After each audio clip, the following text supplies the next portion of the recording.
rated his worth among the 5 O'Sheas who lived with him, and 17 other O'Sheas who lived elsewhere.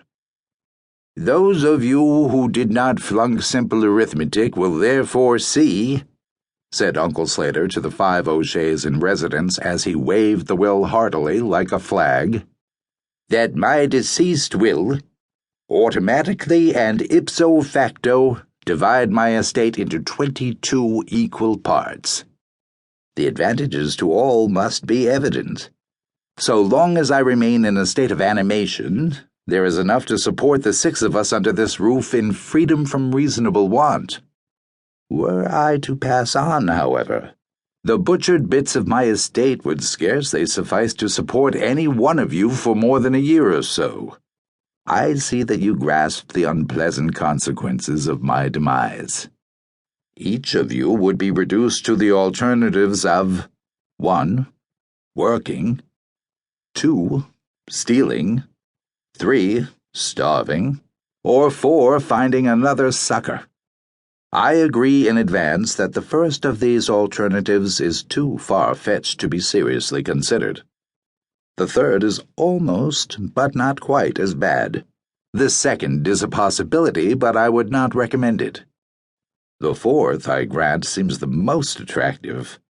However, there are countless parasites for each available host, and I do not think the odds of finding another one are good. I have myself been lucky in this respect, and my natural inclination is to identify with those less fortunate. I was, in my time, an accomplished freeloader at others' expense, so I am agreeable to your being likewise at mine.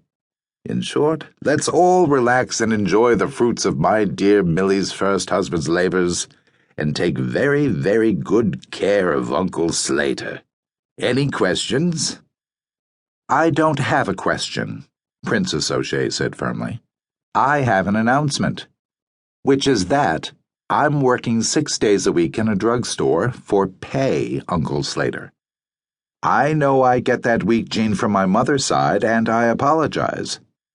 But by the same token, I'm no damn freeloader, so don't lump me with those that are." "True," said Uncle Slater. "Our princess is a mutation, and in all fairness, I should have said so. I'm happy to be able to point out that this pay she mentions with such deplorable pride is just about enough to keep her in nylons. However, she is technically correct. As for having inherited the weakness from your mother's side, Princess, I'm obliged to register a dissent. I knew your mother's side. To be candid, my dear, in view of this unhealthy streak in you, I'm inclined to believe that you may not be an O'Shea at all. There may well have been an interlude in the royal household, briefly before your nativity, when your poor mother dallied with a commoner."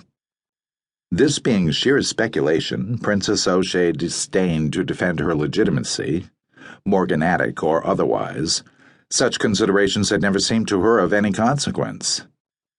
As for the others, they attended Uncle Slater's genial briefing in their usual divergent styles. Aunt Lally sat smiling at someone not visible to anyone else.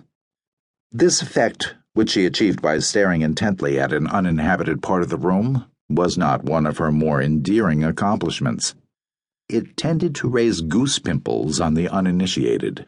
Nor were the hands in her lap more reassuring. They were large, hard-looking, and hairy, whereas the rest of her was small, soft, and baby-girlish. To see her as she now occupied a straight chair, hands folded before her, created the astonishing illusion of a big, tough man skulking behind her with his arms about her waist. This hyperbole was one of Uncle Slater's conceits. The power of Lally's mind over Lally's matter, he liked to say, to Prynne privately. But alas for Aunt Lally, it was no very satisfactory substitute for the real thing. Brother Brady O'Shea reacted to the testamentary news as he reacted to almost everything. He strode powerfully over to his uncle's bar, seized a bottle of his uncle's choice bourbon, and poured himself an oversized man's oversized drink, which he manfully proceeded to imbibe. Sister Prynne had often supposed, also in conceit, since she considered the incestuous implications of the supposition as unlikely.